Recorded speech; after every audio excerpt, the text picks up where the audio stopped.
Mikononi mwangu ninalo gazeti Mwananchi lenye habari iliyopewa kipaumbele ni janga la ajali kitanzi cha madereva wote magari ya abiria kupangiwa muda wa kikomo wa barabarani nchini.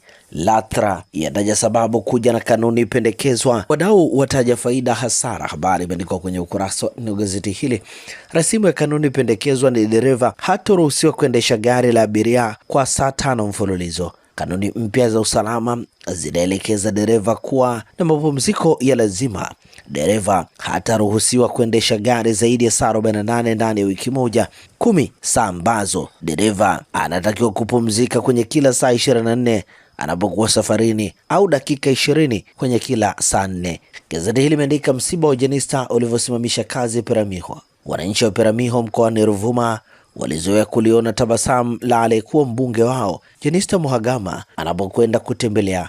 Hata hivyo jana haikuwa hivyo, jambo lililofanya kusimamisha. Undani wa taarifa hii katika ukurasa wa 5. Gazeti hili limeandika mapya ibuka tena sakata la Mwambe polisi. Hekima Mwasipu wakili wa Mwambe anasema tuhuma kuu zinazomkabili ni mbili.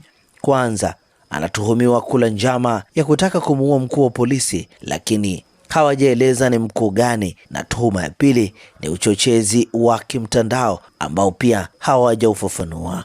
Undani wa taarifa hii katika ukurasa wa 5. Mbinu sahihi ya kutunza vyakula visigeuke sumu. Habari katika ukurasa wa 6 wa gazeti hili.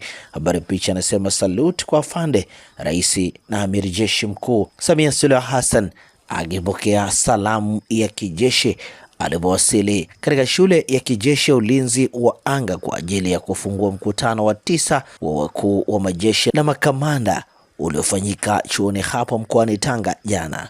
Mwananchi pia limeandika ukame waibua hofu ya uhaba wa chakula. Habari katika ukurasa wa 3, na hivi ndivyo ambavyo limeandika gazeti Mwananchi katika ukurasa wake wa mbele.